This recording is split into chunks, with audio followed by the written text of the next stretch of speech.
Start? Okay. Good morning, Good morning, my friends and my colleagues and my teachers. Good morning, sir. Very happy to meet you, Thank you, sir. as usual. So today my topic is printing,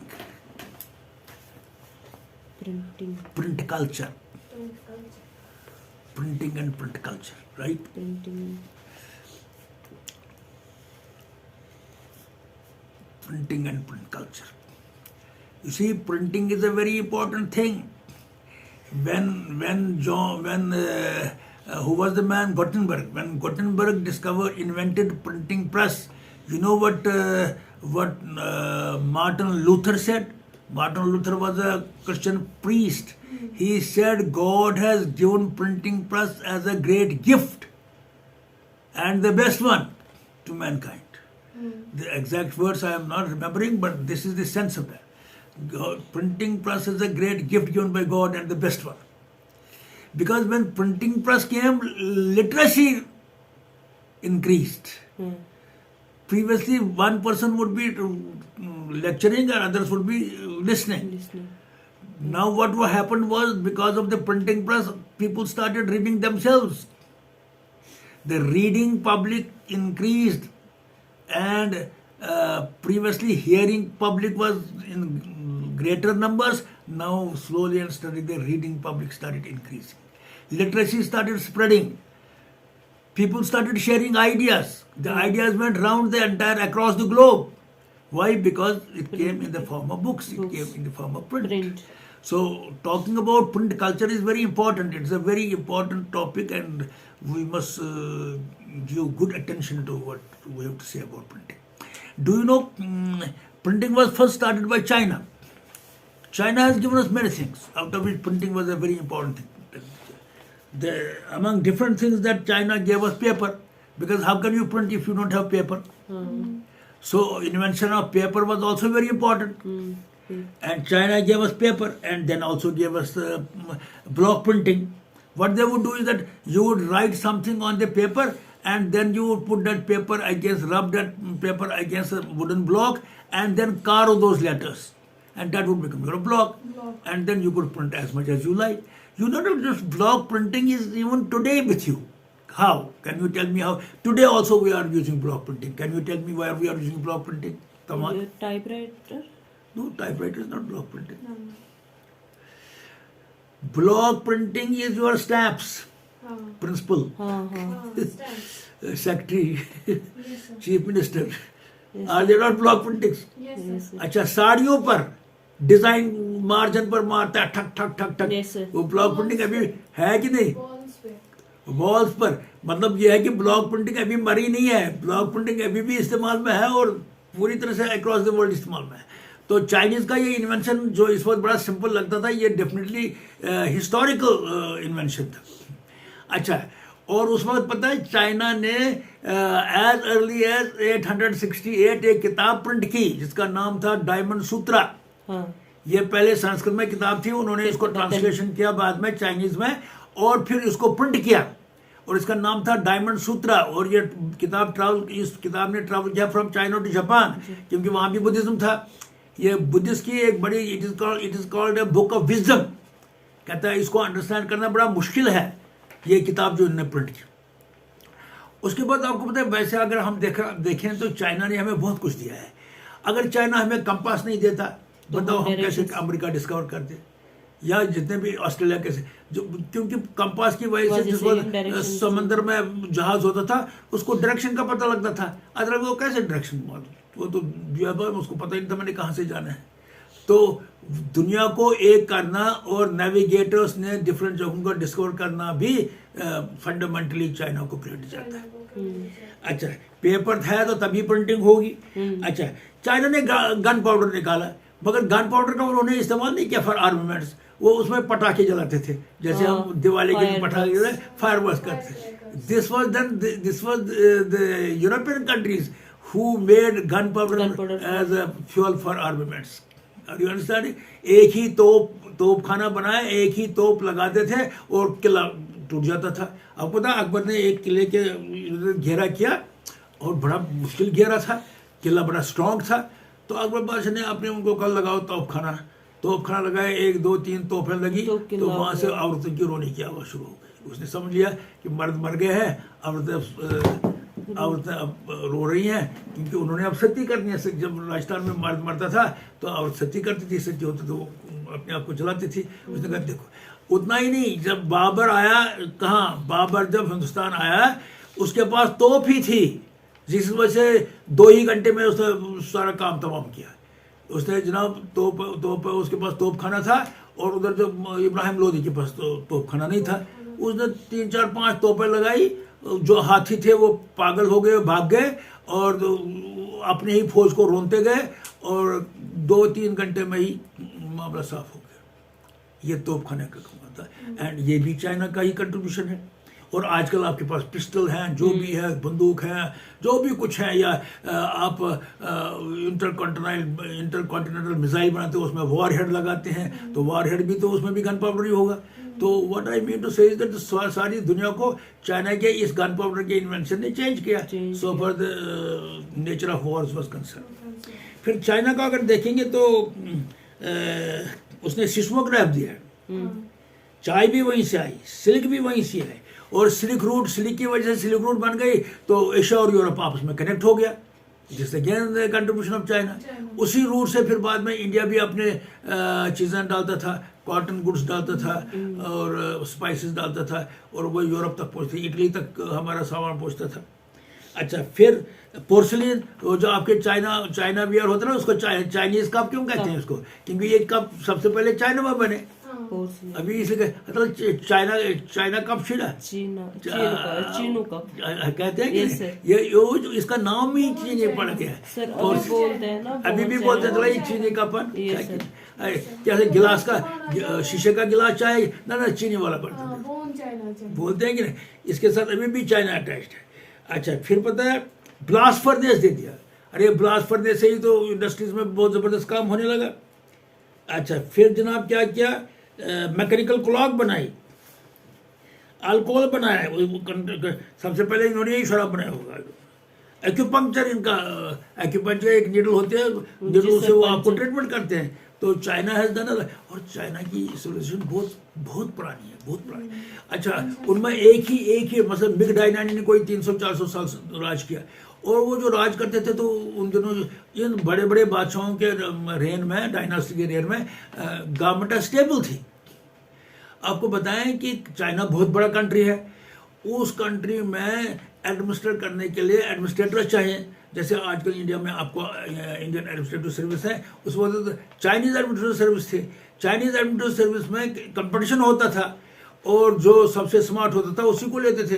मगर competition में क्या पढ़ना था, वो print करते थे, block printing से ही वो मटेरियल प्रिंट होता था, और वो सबों में सर्कुलेट होता था, और उनको बाद में इम्तिहान लेते थे।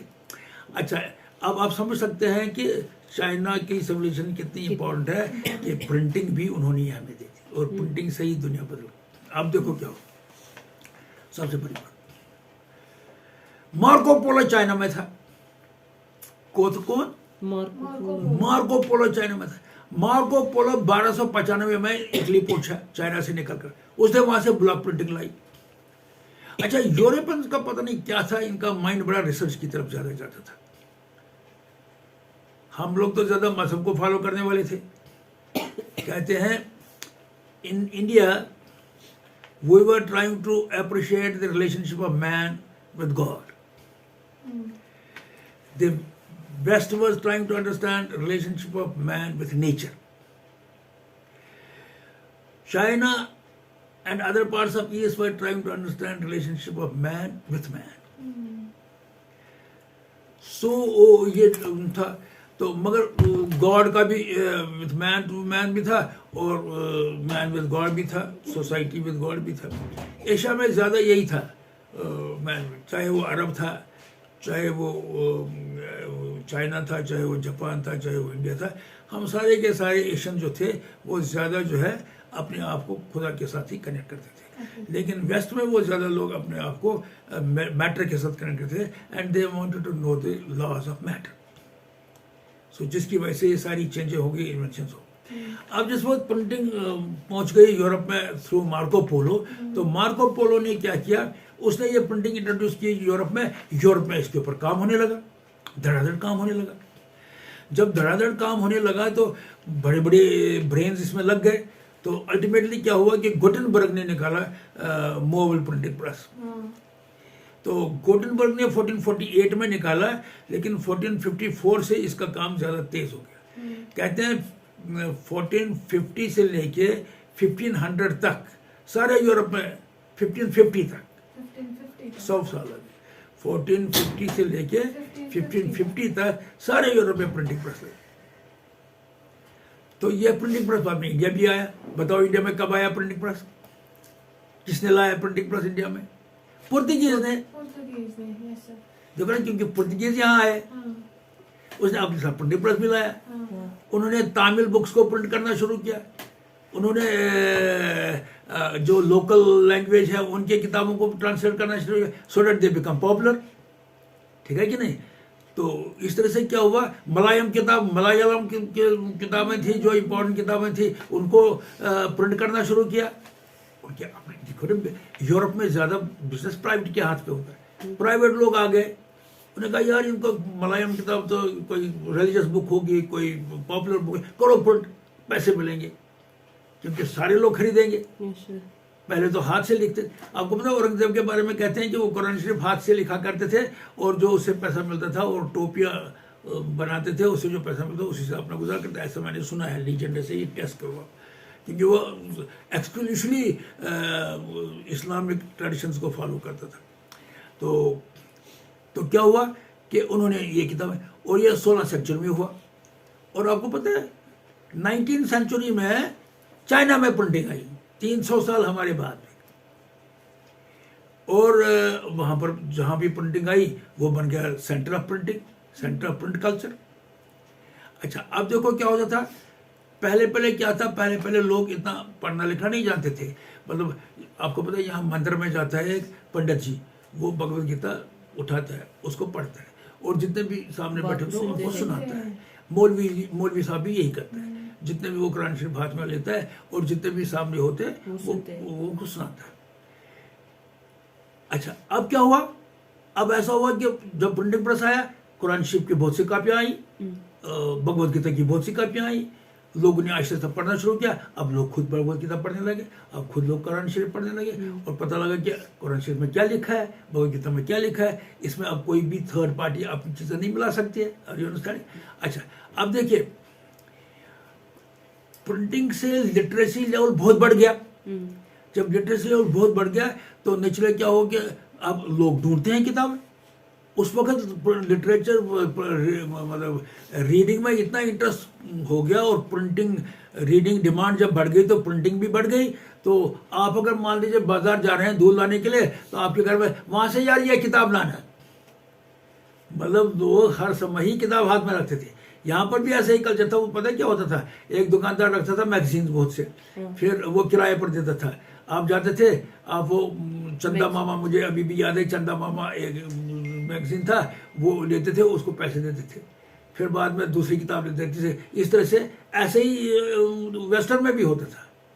वेस्ट में क्या, वो पहले गरीब थे। आपको पता है 19th सेंचुरी तक तो चाइना और India were the richest countries in the world. आपको नहीं पता है, सारे के सारे इंडिया की तरफ आते थे। चलो, जो Vasco da Gama, he wants to find a way to India. Sikandar, वो भी इंडिया आना चाहता है। लो उधर से कोलंबस, वो भी इंडिया से आना चाहता है। इंडिया के बदले वो एक्सीडेंटली कोलंबस अमेरिका डिस्कवर किया। तो India was very rich, China was also very. और जब आलमगीर जिस वक्त हिंदुस्तान पर राज कर रहा था, उस वक्त 400 अंग्रेजों को उन्होंने एक कमरे में बंद करके रखा सारी रात भर। सुबह सिर्फ 4 ही, उसको कहते हैं ब्लैक होल ऑफ कलकत्ता, 4 ही अंग्रेज बचे। अगर उस वक्त अंग्रेजों के अंदर दम होता तो उन्होंने हिंदुस्तान पर हमला नहीं किया होता। उनके पास वो दम ही नहीं था। तो क्या हुआ कि दैट अब जिस वक्त प्रिंटिंग कल्चर बढ़ने डिमांड बढ़ने लगी, तो लोगों ने किताबें बनानी शुरू कर दी। अरे पेनी बुक्स निकली, सेलिंग बुक्स निकली, पेडलर्स को भेजा। पेडलर समझो, जो साइकिल पर पेडल करते, उनको कहा ये किताबें दे दो, घर घर जाके बेचो। मोबाइल बुक शॉप्स निकले। तो हर जगह जो है पढ़ने का इंटरेस्ट बढ़ा। एक राइटर लिखता है कि उन दिनों ये लाइट वाइट नहीं थी, अभी तो वो कैंडल जलाते थे या दिया जलाते थे, कुछ ऐसा जलाते थे जिसमें तेल की जरूरत पड़ती थी। कहता है पढ़ते पढ़ते पढ़ते क्या हुआ, मेरा दिया जो है वो डिम हो गया, मैंने फटाफट उसमें तेल डाला ताकि बुझ न जाए और मेरी पढ़ाई जो है खत्म न हो जाए, और सारी रात में बैठ के पढ़ता रहा। और एक कहानी भी निकली, he has burned midnight oil, he has not become great for nothing, he has burned midnight oil. Midnight oil हो गया, सारी रात बैठ के काम करता था, पढ़ता था। तो प्रिंट कल्चर इस तरह से छा गया सारी जगहों पर। और अब सुनो, रूसो, वोल्टेयर जो फिलोसफर्स थे, उन्होंने अपने थॉट्स को प्रिंट करवाया और हर जगह बैठे ये चला गया। और कहते हैं फ्रेंच रेवोल्यूशन का वजह हो गया वोल्टेयर एंड रूसो। उसने एक किताब लिखी स्टेट, किसने, रूसो ने, उसको बैन किया गया, लेकिन बैन की किताब को ज्यादा लोग पढ़ते हैं। तो उसमें वो लिखता था क्या एक आदमी के हकूक क्या है, किस तरह से बादशाह ने हमारे हुक्म को कम किया है। All these books were working toward preparing people for democracy. 1517 में मार्टिन लूथर ने चर्च प्रैक्टिसेस को क्रिटिसाइज किया। He did not criticise church, he criticise the practices of church. वहाँ प्रैक्टिस क्या होती थी, एक पादरी, आप पादरी के पास जाते थे, बड़े अंदर क्या हो गया, मैंने झूठ बोला, अच्छा $100 दे दो, तुम्हारा ये गुनाह माफ हो जाएगा। फिर कोई आया, जी मैंने कत्ल किया, वो कत्ल किया, इसके लिए तो $1000 देना पड़ेगा, फिर माफ हो जाएगा, बुद्धि को। ऐसे ऐसे करते थे। ये हर रिलीजन में, हमारे रिलीजन में क्या कहते हैं, हवन करना पड़ेगा। हमारे गुरु जी कहते थे हवन करना पड़ेगा। अच्छा, ये पाप को खत्म करने के लिए बड़ा हवन करना पड़ेगा, बड़ी दक्षिणा देनी पड़ेगी, गौदान देना पड़ेगा, ऐसा ऐसा करते थे। हर जगह प्रीस्टों ने अपने लोगों को एक्सप्लॉइट किया, तो इसने इसका क्रिटिसाइज किया। अरे प्रोटेस्टेंटिज्म में शुरू हो गया मार्टिन लूथर ने। अच्छा, उसने कितनी थीसिस लिखी, 95 थीसिस लिखी, और वो हाथों हाथ बिकी। और फिर 3 महीने के बाद उसने दूसरा प्रिंट निकाला। इसका मतलब ना लोग सारे इसके ख्याल के थे, इसलिए। अच्छा, उन दोनों चर्च को अपोज करने से ब्लास्फेमी, कुफर चढ़ता था, उनको मारते थे। लेकिन ये जर्मनी का प्रीस्ट था, जर्मन का बादशाह इसका दोस्त था, इसलिए इसको प्रोटेक्शन थी, तो ही वॉज एबल टू। और प्रोटेस्टेंट रिलीजन इस तरह से शुरू हो गया। तो अच्छा, उतना ही नहीं, मैंने कहा फ्रांस को आज़ादी हो गई because of printing, because idea spread हुए। इंडिया को कैसे आज़ादी? अरे यंग इंडिया, महात्मा गांधी अपना जर्नल निकालता था और चुपके चुपके से सब जगह सर्कुलेट होता था। इटली में यंग इटली, पता क्या था, वहाँ मैजनी था और गिरबाल्डी, उन्होंने यंग यूरोप बनाया था, जिसमें ये ऐसे ही मटेरियल प्रोड्यूस करते थे और सब जगह फैलाते थे, और ताकि सब अवेयर हो जाएंगे। प्रिंटिंग से तो सबसे पहली चीज हो गई, प्रिंटिंग से लोग अवेयर हो गए। They became aware about their own rights, about their own duties also, no doubt, but duty तो वो बेचारे करते रहते थे, लेकिन they became aware about the kings were exposed because उनके अपने जो रॉन्ग प्रैक्टिस थे, एक ही बादशाह के पास बहुत सी रानियां होती थी, वो ऐश अशरत में लोगों की दौलत उड़ाता था, ये भी प्रिंट में आया। फिर उन्होंने क्या करना शुरू किया, चर्च के अगेंस्ट भी जब आया, उन्होंने किताबें बैन करनी शुरू की। लेकिन बैन करने से कुछ नहीं होता, जो ही किताब बैन हो जाती है वही ज्यादा पढ़ी जाती है कि नहीं। इस तरह से क्या हुआ, प्रिंट कल्चर से सारा वर्ल्ड रेवोल्यूशनाइज हो गया। अब अंग्रेजी पढ़ना हिंदुस्तान के लिए बड़ा अच्छा रहा, क्योंकि अंग्रेजी पहले आज़ादी के सफ़र में निकले थे, तो जो उनके स्कॉलर्स थे और जो उनके फिलोसफर्स थे, उन्होंने जनाब क्या किया, उन्होंने वहाँ के लोगों के माइंड्स को चेंज किया और अवेयरनेस की तरफ धकेला, फ्रीडम की तरफ धकेला, liberty. I will continue this next. Thank you very much. I think we have to. It will be print culture will be finished in 2-3 parts because it's a very interesting subject, and print has brought the revolution to the entire world. Therefore, it needs to be discussed properly. Thank you very much. Thank you.